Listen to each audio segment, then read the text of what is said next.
시청자 여러분 안녕하십니까? 마음의 평정을 좀 찾으셨습니까?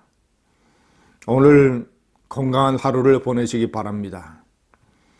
제가 어저께 아침 동영상에서 국민이 싫다, 통합당도 바보지만 국민이 싫다 라는 내용의 칼럼을 보냈습니다. 많은 반대자로부터 격렬한 공격을 받았습니다.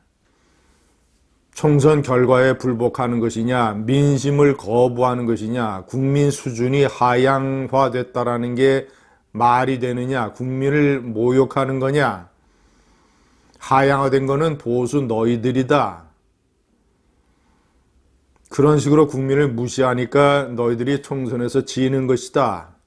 대통령 선거 어림없다. 이런 류의 신랄한 공격을 받았습니다. 한마디로 얘기하면 제가 얘기하고자 하는 취지를 제대로 알아듣지 못하는 그런 반응들이었습니다. 저는 항상 얘기했습니다. 총선이라고 하는 것은 거대한 민심의 흐름이 역사에 나타나는 것이다. 국민은 무섭다. 국민의 견제 능력은 특히 더 공포스럽다. 이런 것들은 존중이 돼야 되고 또 그런 것이 쌓여서 역사가 된다라는 말씀을 제가 여러 번 드렸습니다. 그러나 그것과 국민이 항상 모든 게 옳다라는 것과는 다른 얘기입니다. 총선이나 선거나 또 국민의 중요한 결정을 내부적으로 들여다보면 얼마나 국민이란 존재도 허점투성이인가, 얼마나 국민이란 내부 속에서 부분적으로 도덕과 정의가 무너져 내리고 있는가, 많은 사례가 있습니다. 그래서 제가 거듭 말씀드리지만 2016년 최순실 사건 때 제가 MBC 100분 토론에 여러 번 출연을 해서 제가 목이 터져라 강조한 거 아닙니까? 박근혜 정권, 보수 정권이 잘못한 것이 있다. 그렇다고 해서 무조건 좌파 정권을 무조건 지지하고 찍으면 안 된다. 왜냐? 과거에 좌파 정권이 이러이러한 범죄 행위와 잘못을 역사적으로 저질러 놨기 때문에 좌파 정권의 생리를 누구보다도 내가 잘 알기 때문에 박근혜 정권에 문제가 있다고 해서 묻지마 좌파 정권 투표를 해서는 안 된다 라는 얘기를 했던 것 아닙니까? 그 논리가 그대로 이번에 적용이 돼서 제가 얘기하는 겁니다. 국민이 싫다. 유권자가 싫다. 아무리 통합당이 잘못하고 아무리 통합당이 비틀거렸지만 그렇다고 해서 문재인 좌파 정권 3년 동안 나라가 머리 8두 개, 다리 2개에서 5개 분야에서 어떻게 나라가 무너져 내리고 물구나무 섰는가를 잊어버릴 수가 있느냐. 아무리 코로나가 설쳐되고 아무리 이 정부가 돈을 헬리콥터에서 뿌린다 하더라도 어떻게 지난 3년을 잊어버릴 수가 있느냐. 정말이지 그런 면에서는 국민이 싫다라고 얘기했던 것 아니겠습니까? 제가 오늘은 이러니까 국민이 싫다. 이러니까 부분적으로 국민이 싫다. 이러니까 부분적으로 유권자들이 정이 떨어진다. 이래도 국민이 항상 옳은 것이냐라는 케이스들을 제가 7개만 추려서 말씀드리겠습니다. 자, 1번 황운하 대전에서 당선됐습니다. 울산 선거 개입 공작의 행동대장입니다. 울산 선거 개입 공작이라고 하는 것은 미국 같은 나라라면 대통령 탄핵감입니다. 대통령 탄핵감이고 관련된 사람들은 전부 다 감옥에 가고 저런 선거라고 하는 선출직에 출마한다는 것은 상상도 못하는 일입니다. 미국 같은 나라에서는. 미국뿐이겠습니까? 일본, 영국, 독일 모든 선진국에서 그들의 도덕 기준으로 따지면 그런데 그런 선거 개입 공작의 핵심 행동대장이 버젓이 대전에서 당선됩니다. 공천을 받아서. 자, 두 번째 한병도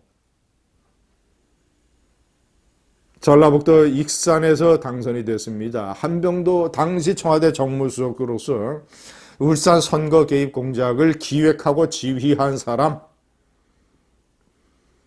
문재인의 친구이자 선배이자 동지인 송태호를 울산시장에 당선시키기 위해서 송태호가 당내 공천을 받기 위해서 그의 당내 경쟁자들을 회유해서 다른 자리를 주겠다라고 해서 일종의 후보 매수죠. 그런 식의 이 혐의로 기소가 되어 있는 사람, 황우나 환병도 다 기소가 된 13명 중에 포함이 되어 있습니다. 그런 사람이 버젓이 집권당의 공천을 받아서 익산에서 당선이 됩니다. 3번 최강욱, 변호사를 하면서 조국의 아들의 허위 인턴 증명서를 발급해주고 이것이 너의 대학 가는 데에 도움이 됐으면 좋겠다라는 말까지 해주고, 그래서 조국이 민정수석이 되자마자 청와대 공직기강 비서관이라는 감투를 대가로 받은 혐의를 받고 있는 사람, 그래서 기소가 된 사람, 이런 사람이 버젓이 열린민주당이라고 하는 비례위성정당의 넘버2 비례대표 2번으로 당선이 돼서 금배지를 달게 됩니다. 4번이었던 김의겸 전 청와대 대변인, 특혜대출 의혹으로 거액의 흑석동 재개발 투자를 했던, 그래서 지역구 공천을 받지 못하고 비례대표 4번을 받았지만 운이 나빠서 국회 입성의 문턱에서 쓰러진 사람과 달리 최강욱은 들어가서 지금 현재 윤석열 검찰총장이 공수처 수사 대상 1호가 되느니 마느니 이런 식의 대국민 협박을 해대고 있습니다. 4번 김홍걸, 김대중 정권 때 이 홍삼 트리오 사건으로 해서 이 막내 동생 김홍걸 수십억 원의 불법 자금을 챙긴 혐의로 감옥에 가서 아버지 대통령으로 하여금 대국민 사과를 하게 만든 김홍걸. 대통령 아들이 이런 일이 벌어지면 정말이지 미국 같은 나라에서는 그 정권을 다시 창출할 수가 없고, 그 대통령 아들은 감옥을 가서 오랫동안 징역을 살고 사면복권을 받는다는 것은 상상도 하지 못합니다. 버젓이 사면복권을 받아서, 버젓이 노무현이 사면복권을 시켜줘서 지금 이렇게 더불어시민당의 비례대표 후보로 금배지를 달게 됐습니다. 지들끼리 봐줘서 사면복권 시켜주고, 지들끼리 봐줘서 공천 주고 당선시키고, 김남국, 제2의 김용미 사건이라고 불리는 헌법기관인 국회의원이 되겠다고 한 사람이 저속한 프로에 20여 차례나 출연을 해서 성희롱, 성적 비하, 여성 비하, 저속한 언어, 이런 데 관여됐던 사람이 이 나라의 헌법기관 버젓이 국회의원으로 경기도 안산에서 당선이 됩니다. 이 사람을 당선시켜주는 유권자들의 심리적인 태도, 도덕적인 기준은 도대체 무엇일까요? 안민석, 가짜 증인 윤지호의 대국민 거짓말에 노란하고, 아니 대국민 거짓말을 선동하고, 그래서 이 나라의 경찰이 조롱을 당하고 이 나라의 국민들이 놀림을 당하고, 윤지호의 일종의 사기 혐의극, 사기 의혹극, 지금 캐나다에 도망가 있죠. 이 연극의 연출을 맡았던 안민석이 경기도 오산에서 5선 의원이 됐습니다. 마지막으로 서른 의원, 2002년 대통령 선거 때 이해창 후보 측이 로비스트 최규선으로부터 20만 달러를 받았다라고 하는 거짓 서류를 청와대로부터 전달받아서 거짓 증언 주장을 해서 이해창의 낙선에 지대한 영향을 끼쳤던 인물, 그래서 이 나라의 사법체계로 기소돼서 법정에 섰던 인물, 이런 인물이 또 사면 복권을 받아서 경기도 부천에서 차명진 같은 사람은 떨어지고 경기도 부천에서 5선이 됩니다. 이게 나랍니까?